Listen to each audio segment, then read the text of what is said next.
véritable serviteur de Dieu dans notre génération, où il y a tellement, le péché a atteint son paroxysme, où nous avons le mal à gauche et à droite, où nous avons aujourd'hui, bien aimé, ça se passe devant nos yeux, où nous voyons par exemple Joe Biden qui est le président des États-Unis et qui va aller mettre comme son ministre à la santé un transsexuel. Ça se passe sous nos yeux. Il n'y a aucun prédicateur dans notre génération qui pourra demeurer en paix face à cet esprit-là. Tout véritable serviteur de Dieu qui aura l'esprit de Dieu sera attaqué, sera cerné, sera malmené, sera traîné de part et d'autre, à gauche et à droite. Élie dit, ils ont attaqué tous les prophètes. Et moi, je suis demeuré et ils cherchent à monter la vie. Si dans notre génération, tu es prédicateur et le monde t'aime, le monde t'accepte, le monde t'acclame, on ne te bouscule pas. Je me pose la question, si c'est le Dieu des cieux que tu es en train de servir.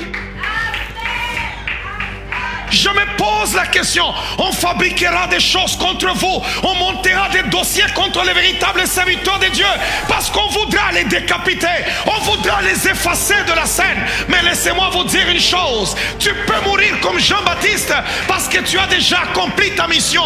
La seule mission que Jean avait, c'était de préparer le chemin à Christ. Une fois Jésus-Christ arrivé, il était obligé de mourir, mais les Joseph ne peuvent pas mourir, parce que même si la femme de Potiphar parle, Joseph ne mourra pas. Pourquoi il ne mourra pas? Parce qu'il a déjà vu les étoiles, la lune et le soleil se prosterner, et cette vision ne s'est pas encore réalisée. Donc ce que Dieu a déclaré ne s'est pas encore réalisé.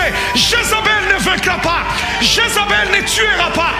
Oh, il y a un homme comme Joseph qui a été attaqué par l'esprit de Jézabel. Jézabel a été capable de le jeter même en prison. Mais Dieu, par sa puissance, a sorti cet homme de la prison et l'a même établi premier ministre en Égypte, parce qu'il est le Dieu d'alliance. Il n'abandonne pas ses enfants, il n'abandonne pas ses serviteurs. Laissez-moi vous dire, ne vous laissez pas intimider, parce que Jézabel ne gagnera pas. Si Jean-Baptiste est mort, c'est parce qu'il avait déjà fini sa mission. On peut me détruire si j'ai déjà fini ma mission, mais si je n'ai pas fini ma mission, aucun homme ne peut détruire celui que Dieu a déjà élevé, celui que Dieu a déjà établi. Et Job pose la question, qui peut avoir la folie d'obscurcir tes desseins?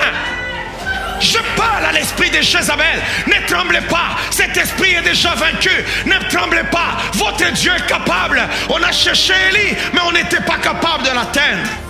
Je vois mal dans notre génération, où vous voyez le péché partout, où vous voyez les gens partout, et qu'un prédicateur soit acclamé, qu'il soit aimé par le monde. Non, ils nous détesteront, ils parleront du mal de nous, ils vont chercher à monter toutes sortes de choses contre les véritables serviteurs de Dieu. Mais laissez-moi vous dire une chose, le Seigneur délivrera toujours ses serviteurs, il délivrera ses enfants. Quiconque n'a pas prosterné ses genoux devant les rois des Baal, si je prosternais mes genoux devant Baal, là en ce moment-là Jézabel aura de l'emprise sur moi. Mais si je n'ai pas prosterné mes genoux devant Baal, oh bien-aimé dans le Seigneur, le Dieu de paix délivrera, le Dieu de paix délivrera, le Dieu de paix conservera, le Dieu de paix protégera, et il te sortira de nulle part.